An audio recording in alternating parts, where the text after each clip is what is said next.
Assalamu alaikum bandiraɓe yewmine Winndere-tv samini mon kala inde mum yettode muɗum mi arti hande oɗon émission jaam ɓuuri ɗo e Winndere-tv. Émission men hande noon koye Taaske camoni caɗele ɗe yimɓe ne yata e Taaske ɗum jimmi yewtude hande ko ma ballitoɗen ndimagu cuɓi ɗum doole potani enen ɓe ganduɗa en ngala tawi a ala noon andi a ala il faut mbaɗa komo ala o ko waɗata ko gartira yitere ma ha fotay ma hunuko ma noon koyngal ma noon fof ma noon sa yi mi wi noon kon ɓe ganduɗa ene jogiiɓe so tawi tan wiyama en juuli korka lebbi ɗiɗi keddiɗi en naata e lewru heddindu jogiiɓe jiita ko fof kene para wonɓe ganduɗa Taaske ha Taaske canjat matériel galle mumen canjat fof mumen an mo ala o noon wallitoro muñal kadi gartira hakkille e hoore ma gartira haade yittere ma kadi ha fotay ma mbayana yiyani ni sa waɗi noon a foftat poftina hoore ma poftina ɓesgu ma poftina joom galle ma kadi an kadi kala to jooɗiɗa an waɗe hakkille ma moƴƴoy sa waɗe hakkille ma moƴƴoy tan an andi koko moƴƴoyata sibu ɗum kamɓene wontoɓe ndewno hata ɓe gari ɗo an noon waddene wallitoro ndimagu sa waɗi ka wawa tan a yiyat conséquence uji eɗen jiiya ɗum hande ɗi internet uji a yiyat ɓe ganduɗa tawne jiiɗi enen jiiya dañɓe ɓe ne mbaɗa jiiɗa wadde ɗum tawa ngala no mbaɗirta jahata koye bidikaji he jiiya wujja saafa nanna e nder wudere muɗum o wujja wutte nanna e nder taw ɓorno wutte mum grand mum nanna nder o wujja faɗo nanna nder kono hankkata est ce que kamɓe fof ɓe daɗi hay goto hen daɗani siw ɗum kamna surveillance nana e nokkuji ɗi foof jiiya jomumen mbaɗa ɗumen toltire ɓiye yiiya gorko ma yiiya fasa e ma jiiya ɓe mbattuɗa hakkille ɓe jiiya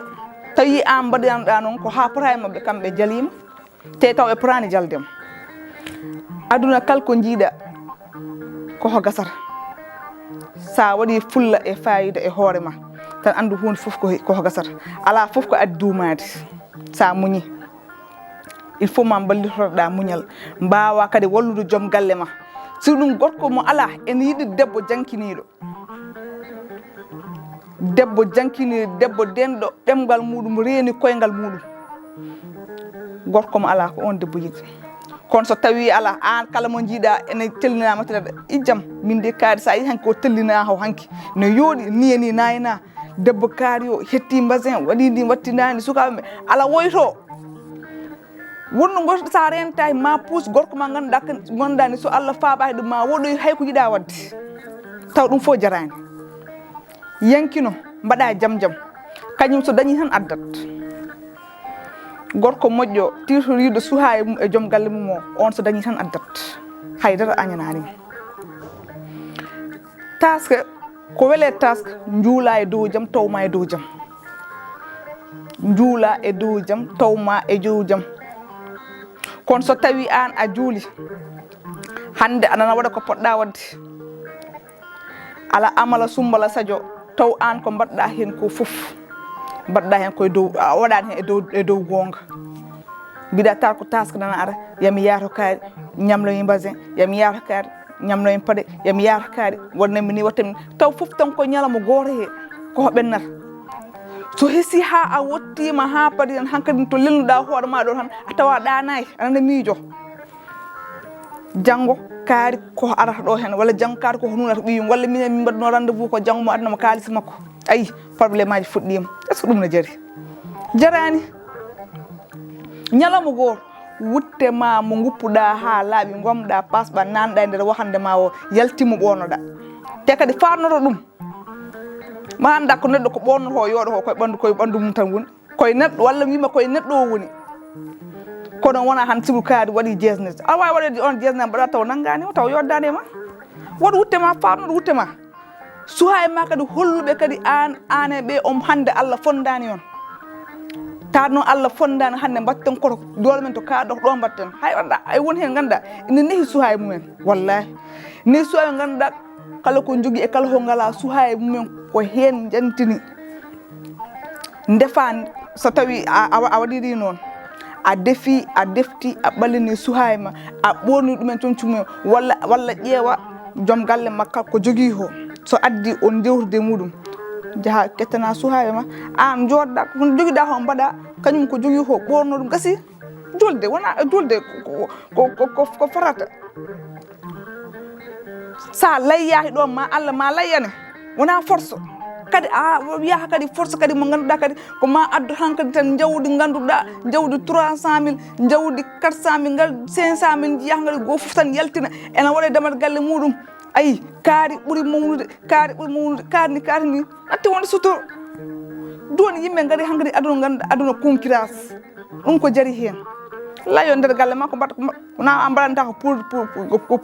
pour Allah ena laado mudum e sibabu ndo hoore ambalanda dum ko nawata e mbedd jarani addu dum e galle ma nyaamono dow suturo mbodo dow suturo son lelima daano don ko dum woni julde kono juula e fitina taw sayi a hankadin donc a hayyaltude boowal nyamale jammay nyalawmo yimbe nana ngara corti jam hiire mon jam nyalle mo jam hiire mo jam nyalle mon ma haybe gonduda be ma bi ijam o ham ko dum woni jam hiire mon jam nyalle mon o de heewi taw ko nyamalde jaada ala nyamlobe ko be ngara so be ngara be nuli suhay mabbe so be nulan suhay mabbe so be jiibe laawi ma an ka mat yumma ko yejitin walla am babiraado taw ka jaanudo ala yihalla nyamlu deb ma haaje no furu ma haaje ha nyamlu da leya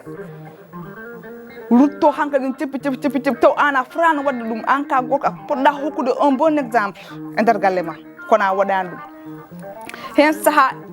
enen rewbe eden pousse kadi be ganduda be goni worbe meden e fitina an gorko jojjo non il faut mbadiya ses gartira hakkille hoore ma sa wadiya non tan dum fewra